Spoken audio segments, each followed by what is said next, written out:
Hello বন্ধুরা, তোমরা কেমন আছো? আশা করছি তোমরা সবাই ভালো আছো। আমিও ভালো আছি তোমাদের ভালোবাসায়। অনেক দিন পর চলে এলাম তোমাদেরকে কিছু কথা শেয়ার করব বলে।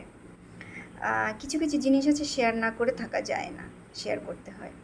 শেয়ার করব আমারই ঘরের কাজে আমায় হেল্প করে যে দিদি, তার সম্পর্কে।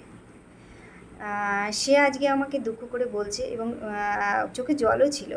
দুঃখ করে বলছে, জানো দিদি, আমি তোমার বাড়ি দিয়ে 8টা বাড়িতে কাজ করি। আমি আগেও জানি, ও আগেও বলেছে ও 8টা বাড়িতে টোটাল কাজ করে আমার বাড়ি দিয়ে। তো তার মধ্যে একটা বাড়িতে বোধহয় পুরোনো কয়েকটা শাড়ি তাকে দিয়েছিল, প্যাকেট করেই দিয়েছিল যে তুমি ব্যবহার করলে করবে, না করলে অন্য কাউকে দিও। তো তাই বলে সে প্যাকেটটা নিয়েছে, নিয়ে গিয়ে বাড়িতে রেখেছে তার ঘরে, খুলেও দেখেনি বললো আমায়। এবার পরের দিন তাকে নাকি সেই ভদ্রমহিলা মায়াদিকে বলেছে, তুমি শাড়িগুলোর ভেতর কিছু গয়না পেয়েছো? তো বলেছে, না তো, আমি তো খুলিই নি, দেখিই নি। তো বলেছে দেখবে ওখানে কতগুলো গয়না আছে, রূপোর গয়না আছে।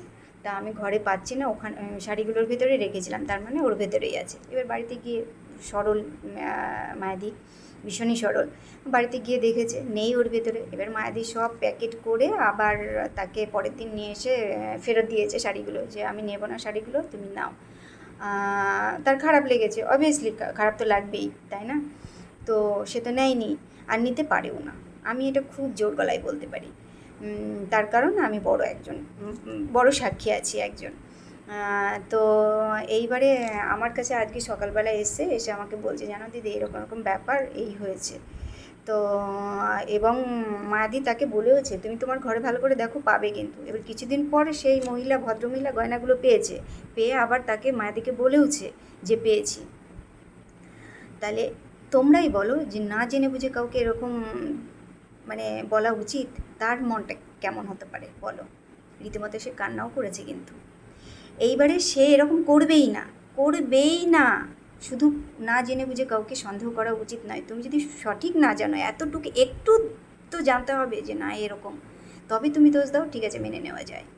কিন্তু সে এরকমই নাই, তার কারণ আমি জানি। এই যে আংটিটা দেখছো না, এটা সোনার, এবং এর মাঝে ছোট ছোট স্টোন আছে, সেটা হলো ডায়মন্ড। এই আংটিটা আমার বেডরুমে পড়েছিল, ও ঝাড় দিতে গিয়ে হোক বা মুছতে গিয়ে হোক পেয়েছে। অনেক দিন আগের কথা এটা। পেয়ে ও কিন্তু পারলে কিন্তু এই আংটিটা নিয়ে যেতে পারতো, ও কিন্তু সেটা করেনি।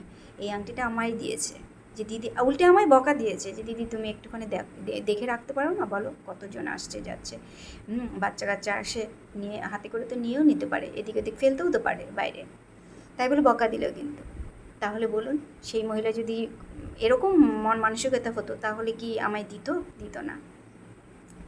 তারপরে আরেকটা কথা, আমার হাজব্যান্ডের পার্স থাকে, আমার পার্স থাকে, মানে আরও অন্যান্য কত কিছু থাকে। তো চাইলে তো নিয়েই যেতে পারে ও।